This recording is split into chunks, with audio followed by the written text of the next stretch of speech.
Actuator, so I'm testing it that it works before I put it in. Oh, So, cool. All right. and it shuts itself off. That's good, right? Yeah.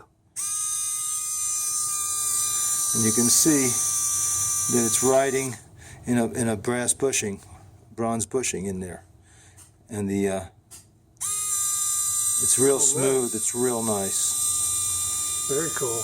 I'm gonna go with it. I'm gonna say it works. The only thing I have to do now is splice the wires to the rest of the aircraft. Okay. Okay. So,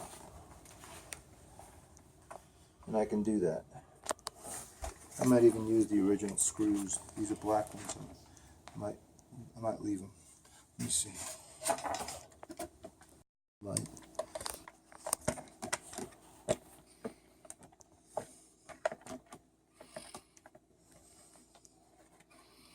So remember, this is a version 7 actuator being placed in a version 8 airplane.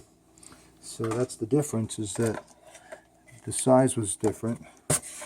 But to the best of my knowledge, the gear drive and the worm drive are the same. They look the same to me. So that they look pretty quality in what I've seen before. And you just had to modify the foam, the green foam, and the notch. The notch, the case, the plastic case. Notch the case, yes, sir. What do I have? Is that? These are pretty tight. Ah. And you're just going to screw it in there. Yeah, I'm going to screw it in there. Maybe I have to use a number 2 Phillips. I'm going to splice these. I'm going to create a heat shrink splice around here. Okay, so I'm going to actually cut these, and I'm going to strip them, and I'm going to put them together color for color, and then I'm going to put a heat shrink over it. I'm going to solder them and then put the heat shrink on them, and I'm just going to just divide up the things as best I can. Bing, bang, boom. Here we go. Okay. And then give myself enough room to work, enough room to do heat shrink, and my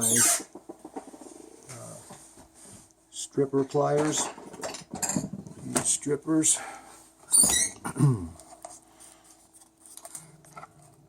a very small place here, the boom, right? One, red,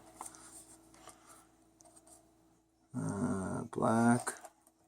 Okay, I'll